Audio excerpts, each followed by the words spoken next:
Shalom. Nós temos colocado aqui algumas reflexões e esta seria mais uma. Teria o título de Uma Só Língua e Uma Mesma Maneira de Falar? Então, acerca dos tempos em que vivemos de Techuvá, eu quero compartilhar este entendimento. E tudo o que aqui eu disser, estou me referindo dentro do contexto de Techuvá, dentro do contexto do Eterno, da Torá, Yeshua, e não me refiro a um contexto externo. Então isso vale para quem está neste contexto de Techuvá, de retorno, de restauração. Bom, na busca por se conhecer a verdade, geralmente se tem o pensamento de que todos precisam ter a mesma interpretação dos mandamentos, o mesmo entendimento, o mesmo modo de falar, enfim, a mesma língua e linguagem. Mas será que isto é necessário para esses dias?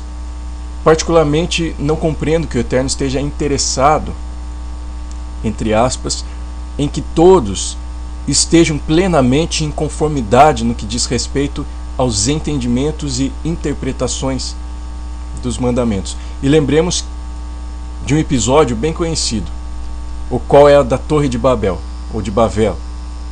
Nessa ocasião, nós temos homens que falavam a mesma língua, e eles tinham a mesma fala, e nisto intentaram fundar uma cidade, criar uma torre que chegasse até aos céus, e fizeram um nome para eles, e quiseram, ou seja, queriam uma identidade elevada e de exaltação, ou seja, que chega até os céus.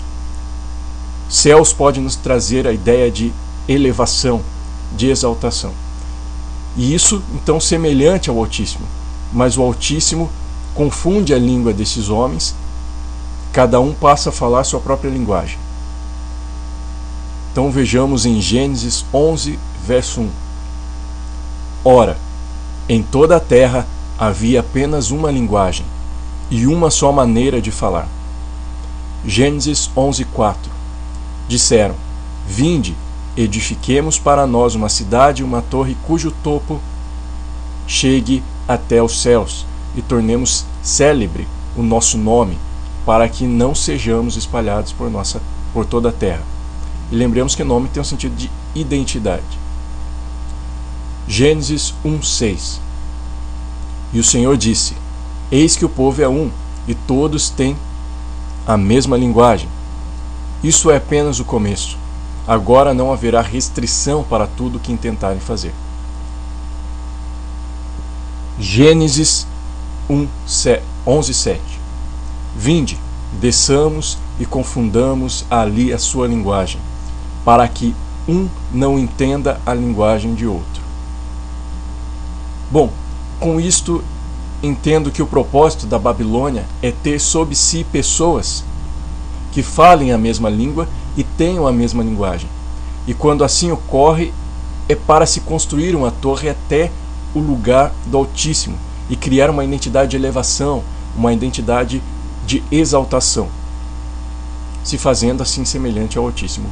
Por isso, quando um grupo pretende ter pessoas que tenham a mesma fala, a mesma interpretação, o mesmo entendimento e pensamento, eu compreendo que isso não seja muito bom nos dias de hoje, mas seria um retorno à Torre de Babel e a sua padronização, pois a torre é feita com tijolos, e tijolo nos traz a ideia de modelo, de padrão, o que se diferencia de pedras. O Eterno usa pedras e não tijolos. E Yeshua e seus discípulos com que as pessoas não tivessem liberdade para falarem de outra forma ou outra forma de pensar? Eu creio que não, até porque dentro da verdade se pode ter várias perspectivas. Eu creio que Yeshua e seus discípulos deram liberdade, porque o conhecimento da verdade é liberdade. Comparando a verdade com Éden, podemos compreender que o homem possui liberdade dentro do jardim. Apenas lhe é dado algumas recomendações, instruções, ordenanças, mas, de um modo geral, o homem pode explorar o jardim. Assim eu vejo a verdade do Eterno. A liberdade para explorar no sentido de ser um desbravador dentro da verdade. O problema é que nos colocamos como juízes sobre os homens, impondo a eles algo. Mas o Eterno, em Gênesis, diz para que haja um dominar sobre as aves, sobre os animais, sobre os peixes dos mares, mas não sobre o homem. E essa palavra domínio significa subjugar aquilo, colocando-o sob o governo do Eterno. O Eterno não diz para fazer isso a respeito do homem, mas a respeito dos animais, das aves e dos peixes. E talvez hoje seja necessário ainda que haja misturas na linguagem, para que o homem não queira novamente se elevar aos céus, querendo se fazer como o Altíssimo. E entendo que isso não seja ruim, mas sim uma ação de prevenção do Eterno para que o homem não se exalte em si mesmo. E hoje, em um corpo corruptível, creio que há dificuldade em entendermos a mesma coisa, ou termos a mesma interpretação de tudo, pois o que recebemos ainda se mistura com os pensamentos naturais do homem, com os sentimentos, com as emoções e com os conceitos pré-estabelecidos. Há uma mistura daquilo que recebemos no espírito com aquilo que está na alma. E quando estivermos em um corpo incorruptível e todos podendo ouvir o Eterno sem interferências, daí sim creio que de fato alcançamos a mente do Messias de forma legítima e saímos verdadeiramente das interferências da Babilônia, voltando para além da terra de Shinar, declarada lá em Gênesis, onde todos falavam a mesma língua e tinham a mesma forma de falar, mas sem o estado de exaltação e elevação. Mas não nos preocupemos tanto com interpretações diferentes, desde que esteja dentro do mesmo contexto e propósito da verdade, Yeshua e a Torá. Cada um viva de acordo com aquilo que tem alcançado, mas sempre ampliando a visão, porque sempre há algo mais que pode ser alcançado. O que me foi concedido viver e falar, vivo e falo para testemunho, e não somente para a aceitação de quem ouve. Aquilo que foi concedido você falar e você viver, viva para testemunho, não para que o outro aceite o que você viu e ouviu. Eu não falo para estabelecer padrões e modelos e formalizar entendimentos, mas para testemunhar daquilo que tenho visto e ouvido. Mateus 24:14 nos diz assim: e será pregado este evangelho, essas boas novas do reino, por todo o mundo, para testemunho a todas as nações. Então virá o fim. Atos 1:8.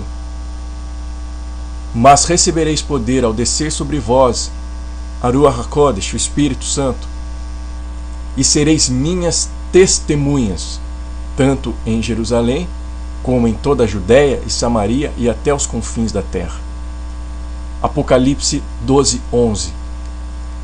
Eles, pois, o venceram por causa do sangue do Cordeiro e por causa da palavra do testemunho que deram, e mesmo em face da morte não amaram a própria vida. Atos 22:15. Porque terás de ser sua testemunha diante de todos os homens, das coisas que tens visto e ouvido. E agora tragamos a imagem de uma testemunha em um tribunal. A testemunha não pode ser testemunha de algo que ela não viu ou ouviu, ou não esteve presente no local. Mas lembrando que o testemunho de uma testemunha pode ser diferente da de outra, pois estava em uma posição diferente na cena do crime, ou no local onde se precisa ter uma testemunha. Por exemplo, ela pode ter visto e ouvido algo diferente que a outra testemunha não viu e nem ouviu. Estas visões diferentes contribuirão para o julgamento geral, porém não importará muito para as testemunhas. Mas essas diferenças de testemunhos valerão mais para o estabelecimento da sentença final daquele que está na posição do julgado, na posição do réu. E o propósito da presença da testemunha no tribunal é para tornar o culpado indesculpável ou confirmar a sua culpa. A testemunha auxilia no processo de julgamento, mas ela em si não está ali para fazer sua palavra aceita aos ouvintes, mas está ali para contribuir com todo o processo de julgamento e apenas testemunhar. A aceitação final da palavra da testemunha está nas mãos do juiz, depois de ter passado pela bancada do júri. Se a testemunha tiver a intenção de ter a sua palavra aceita, certamente ela se tornará em uma testemunha falsa, porque forjará argumentos e mudará sua fala para se tornar mais aceitável. E isto traz a corrupção. Noé foi uma testemunha em sua geração. Seu testemunho trouxe condenação aos culpados. Sua palavra não foi aceita pelo povo, mas o seu testemunho de justiça teve seu efeito. Quem é da verdade aceita o testemunho da verdade. Quem está na mentira rejeitará o testemunho da verdade, porque anda na mentira. O que quero trazer com isto é que quem é chamado para ser testemunha não precisa se ater tanto com a aceitação de sua palavra, pois esta intenção pode corromper o seu testemunho. E não precisa se ater com a preocupação de formalizar entendimentos e interpretações das Escrituras, e sim em testemunhar daquilo que viu e ouviu do Eterno, porque é o juiz quem baterá o martelo no final do julgamento de todos os homens. Não precisamos ter a mesma língua, o mesmo entendimento ou a mesma forma de falar, pois o testemunho de uma testemunha é algo muito pessoal e individual. A testemunha não pode dar testemunho daquilo que o outro viu ou o outro ouviu, e nem pode fazer com que o outro veja e ouça o que ela viu e ouviu. Ela apenas testemunha.